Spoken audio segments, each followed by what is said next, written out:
The takeover. Caitlin Clark and Sophie Cunningham have officially taken over Las Vegas alongside Justine Passat. Hey, I'm just saying, Indiana Fever, y'all look real bad. We have to get into Caitlin Clark taking over Las Vegas. She got NBA players out there calling her the best player in the world. Sophie Cunningham, UFC, all types of stuff. We got the Indiana Fever versus the Las. Fans showed up expecting another exciting WNBA matchup, but what unfolded quickly became much bigger than the game itself.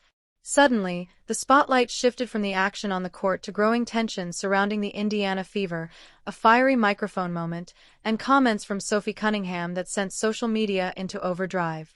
Before long, the scoreboard was no longer the main story. Instead, fans were debating what was happening behind the scenes and whether a much larger controversy was beginning to unfold. As unbelievable as it already sounds, the deeper the story goes, the more surprising it becomes.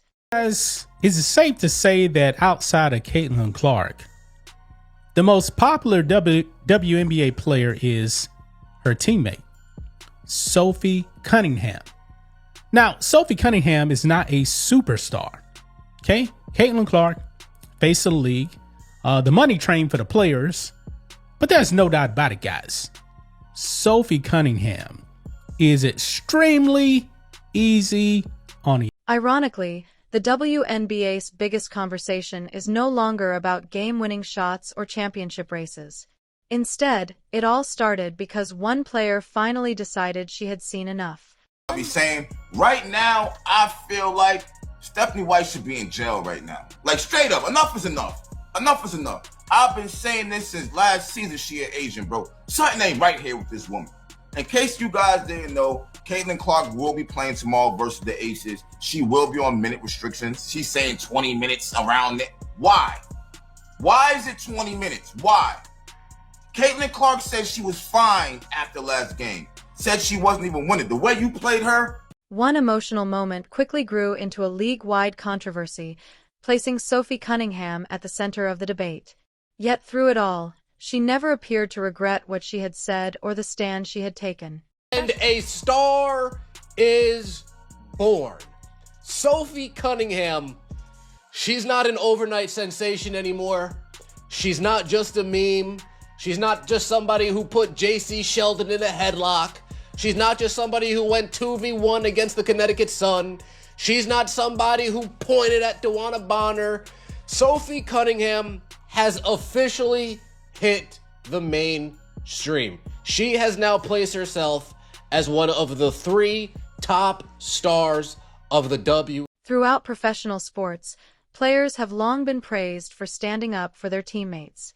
Hockey embraces that mentality. Football celebrates those who respond after late hits, and in baseball, benches often clear the moment tensions begin to rise. Indiana Fever obviously set to take on the Las Vegas Aces today in a game that many people will hang over Caitlin Clark's head if they lose. The narratives that this team is better without her will continue to be pushed if they don't win this game, and if she does not play well.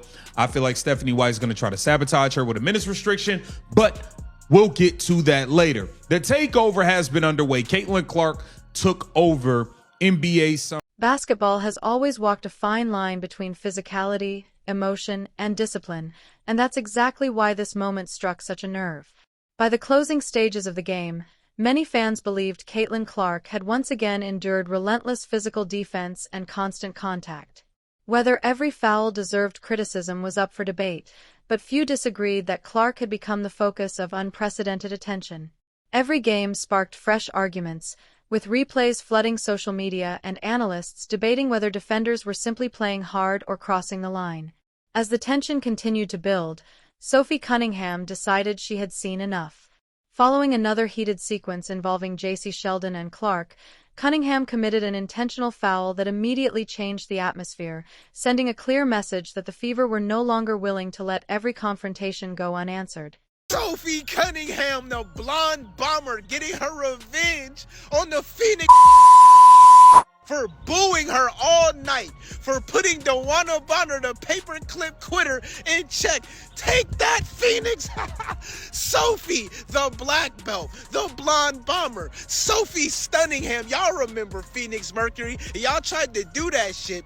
Offensive foul on Kalia Copper, the oil spill, and then Sophie hits the free throws